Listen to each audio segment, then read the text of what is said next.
Hello friends, myself Swayam Kore. I am teach you first lesson of 9th class that is sets. आज हम कुछ question लेंगे lesson 1 के मतलब set lesson पे जो बुक में दिए हैं. ओके, फर्स्ट क्वेश्चन है मेरा मतलब बुक में दिया है. Write the following set in roster form. राइट द following sets in roster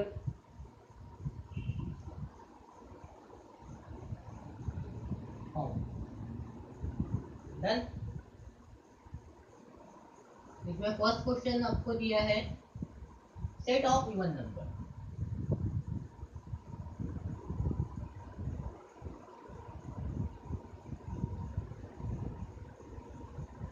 set of even number.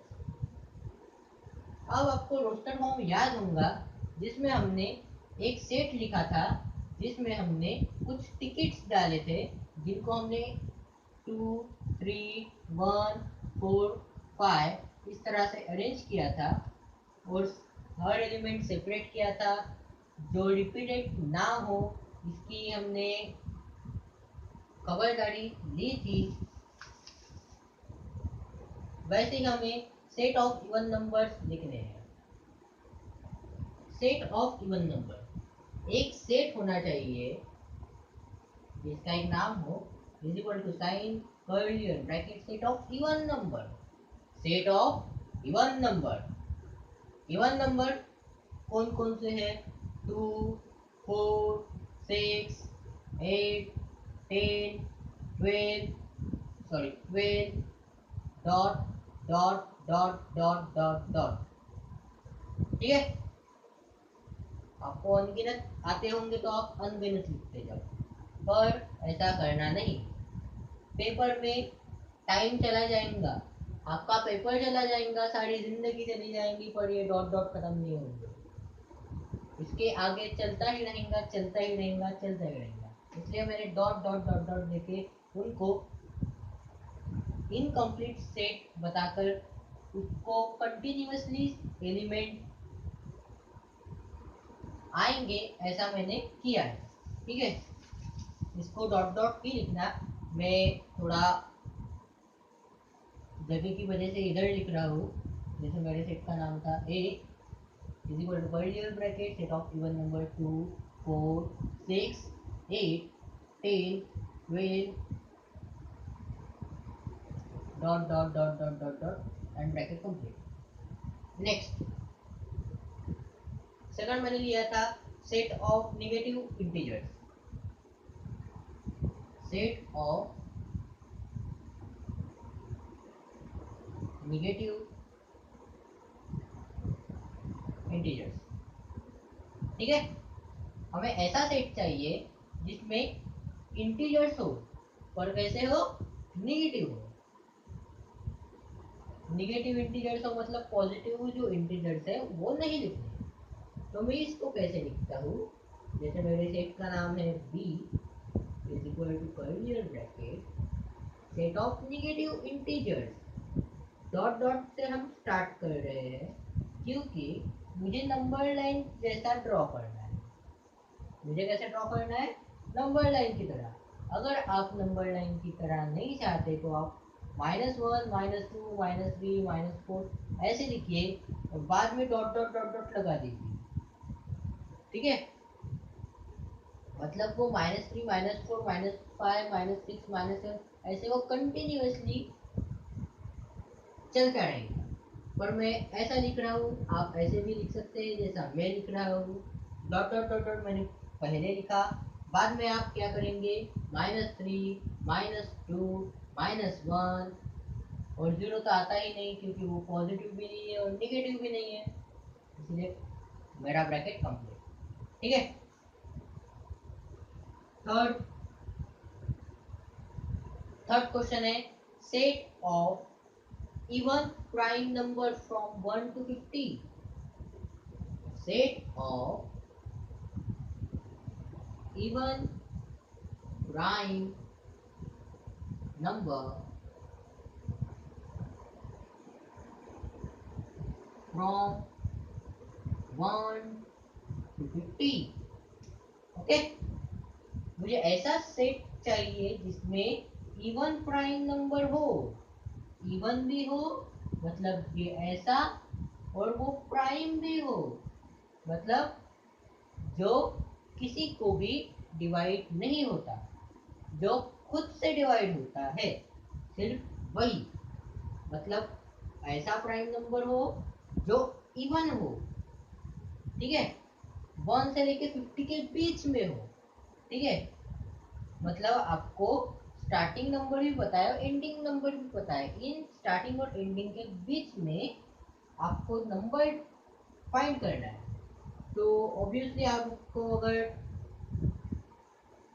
Even prime number prime number का अगर टेबल पता होगा तो आप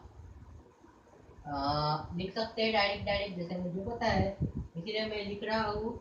जैसे सेट का नाम सेट का नाम सी लिखा, is equal to curly bracket, even prime number एक ही आता है 1 से लेके 15 में, और वह रहता है 2, डन, और ब्रैकेट कंप्लीट। 2 से ज़्यादा मतलब 2 के बाद में ऐसा कोई भी नंबर नहीं है, 1 से लेके 15 के बीच में ऐसा 2 के सिवा कोई भी नंबर नहीं है जो प्राइम होते हुए इवन भी हो, ठीक है। अब मेरा fourth question, 7 basic sound, 7 basic sound of Sargam,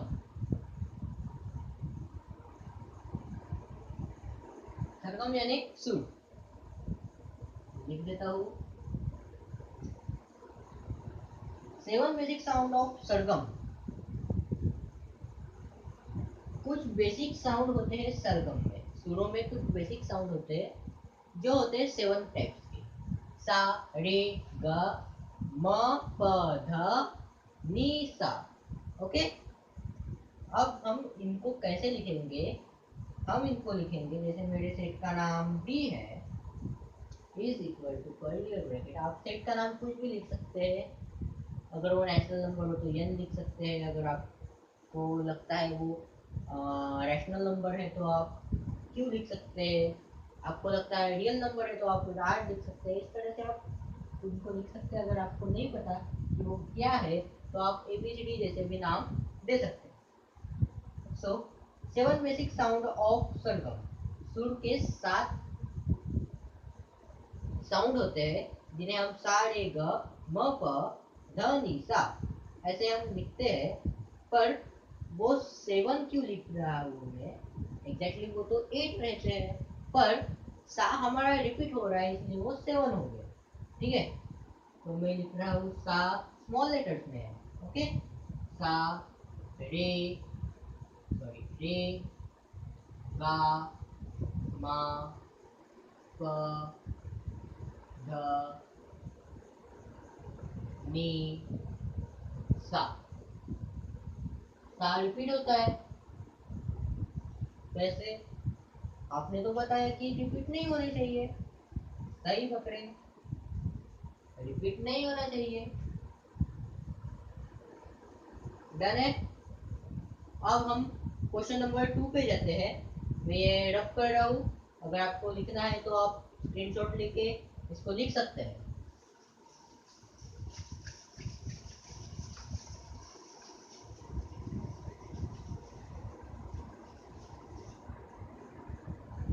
done है। अब मेरा second question, right the following symbolic, right the following symbolic statement in words.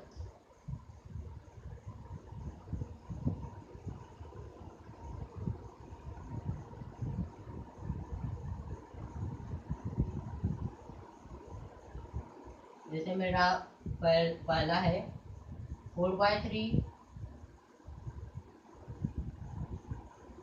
इसको आप अगर पढ़ सकते हैं तो वर्ड में राइट भी कर सकते हैं, वैसा ही आपको लिखना पड़ेगा। ठीक है, बहुत इजी है, बहुत सफिशिएंट क्वेश्चन है ये, अगर आपको अच्छा स्कोर करना है।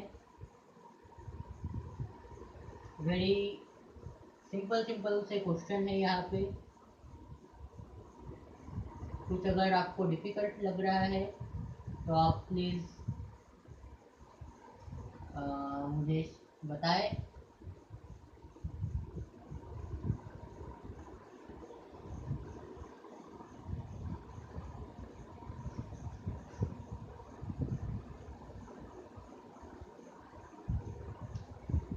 ओके, चल 3 ले लेते हैं। इसको हम क्या पढ़ेंगे?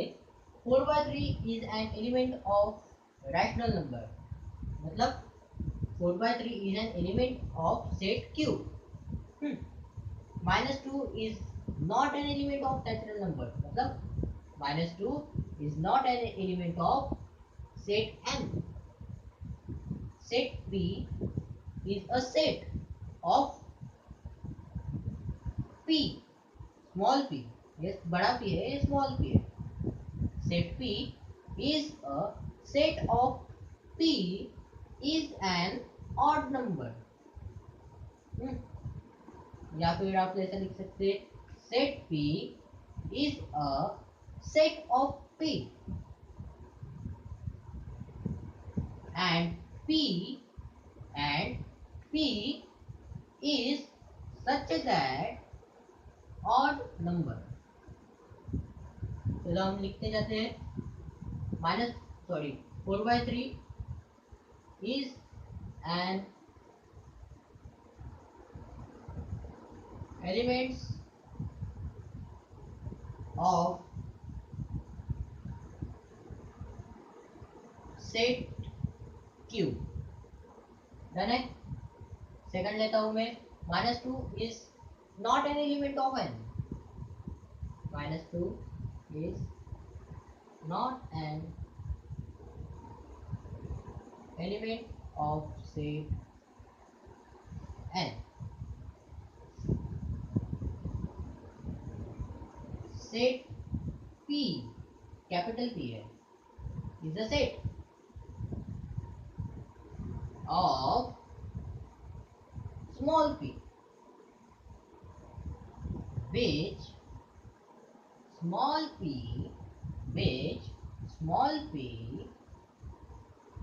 is an odd number।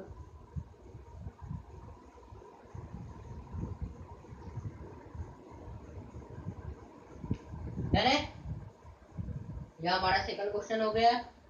अब हम थर्ड क्वेश्चन करने जा रहे हैं। अगर आपको लिखना था तो लिख ले।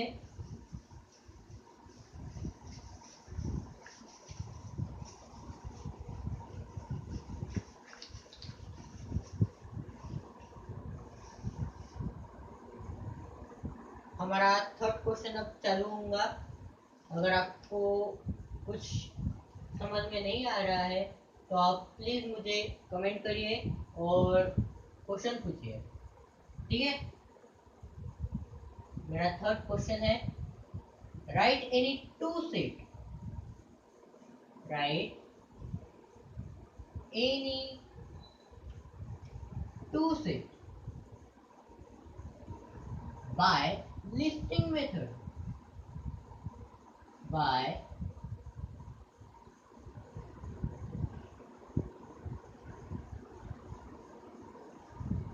listing method and by rule method।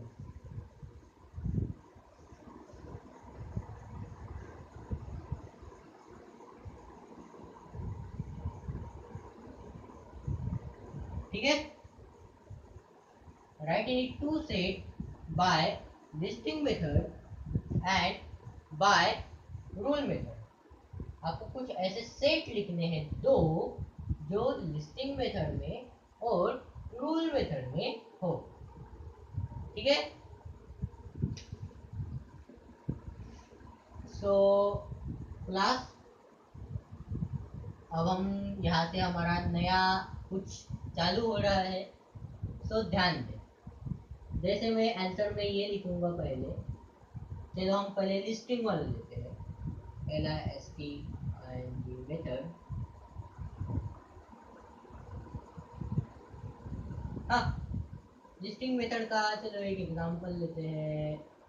हाँ, हमारा सोशल मतलब हम ज़्यादातर यूज़ करने वाले एग्जांपल ले रहा है। सेट ए में डाल रहा हूँ मैं रबर, रूलर, पेन,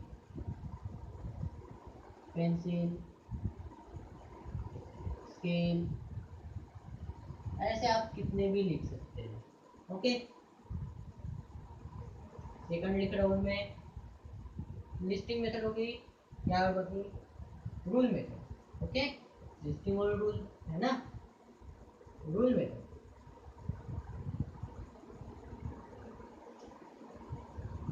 डन है। जैसे मैं यहाँ लेता हूँ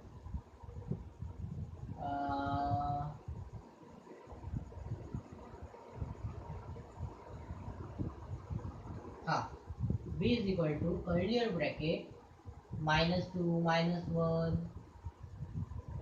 अगर चलो हम मैं यहाँ पर पहले लिख के देता हूँ, b is equal to curly bracket -2 -1 0 1 2 3, मतलब जो इंटीजर्स है हमारे वो लिख रहा हूँ। अभी आपको इस मेथड में लिखना है, तो आप अब क्या करेंगे, आप अब ये करेंगे कि b is equal to curly bracket, variable लेना है, x लेते हैं, colon x is an element of I, is an element of I मतलब integers, is an element of integers, comma, यहाँ तक खत्म, कॉमा -3, -3